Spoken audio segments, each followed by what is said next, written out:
प्रसाद का क्या है महत्व और पौराणिक कथा।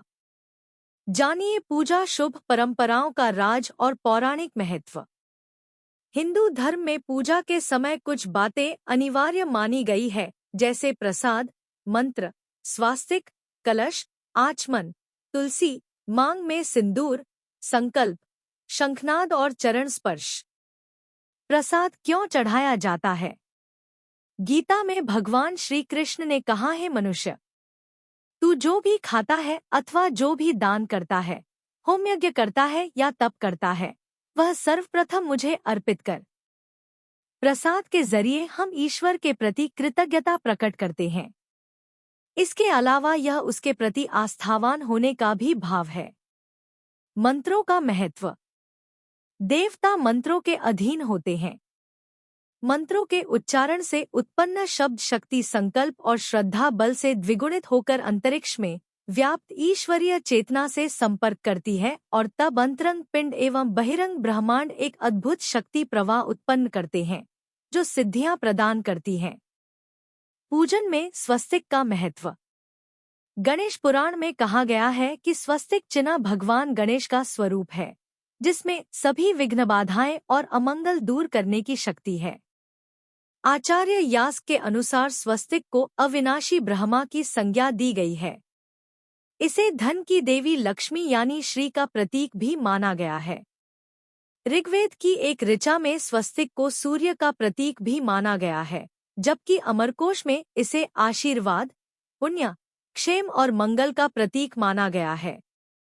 इसकी मुख्यतः चारों भुजाएं, 4 दिशाओं, 4 युगों, 4 वेदों, 4 वर्णों, 4 आश्रमों, 4 पुरुषार्थों, ब्रह्माजी के 4 मुखों और हाथों समेत 4 नक्षत्रों आदि की प्रतीक मानी जाती है।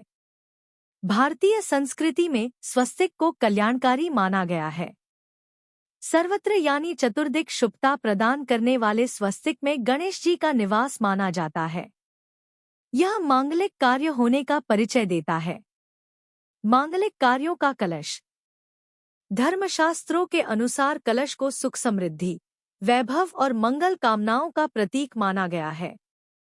देवी पुराण के अनुसार मां भगवती की पूजा अर्चना करते समय सर्वप्रथम कलश की स्थापना की जाती है।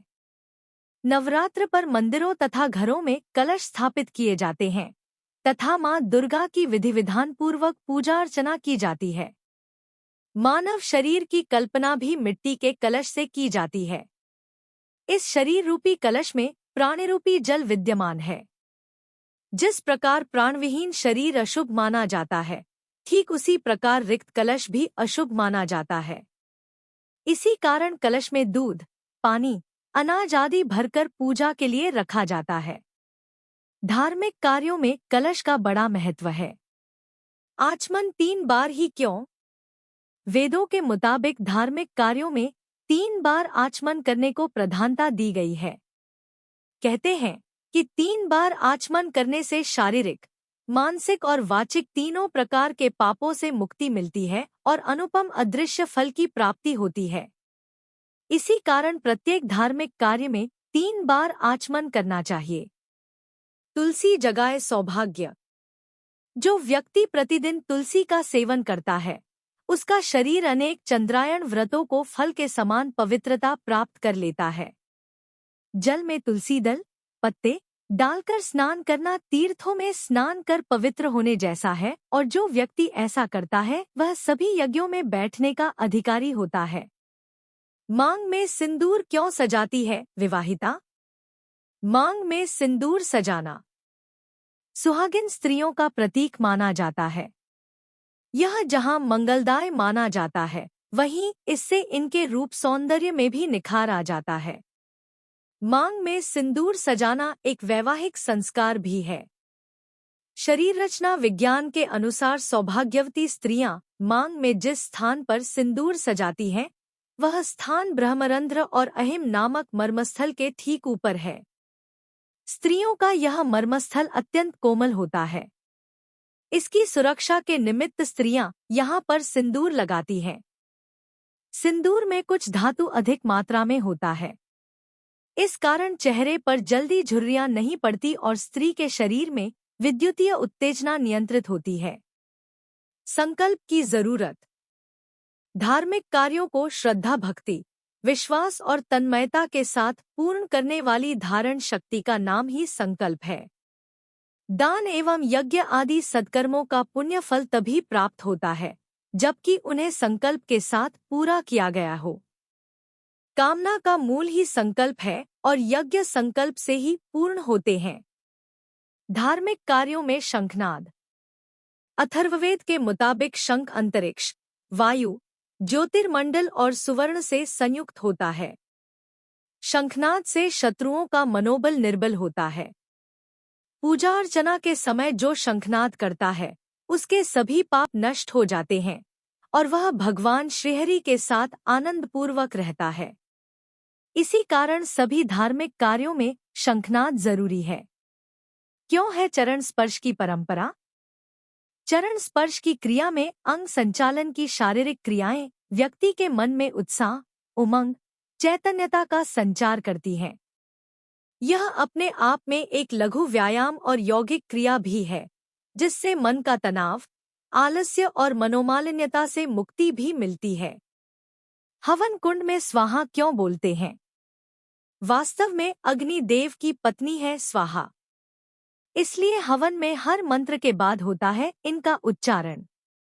स्वाहा का अर्थ सही रीति से पहुंचाना। दूसरे शब्दों में कहें तो जरूरी पदार्थ को उसके प्रिय तक सुरक्षित पहुंचाना।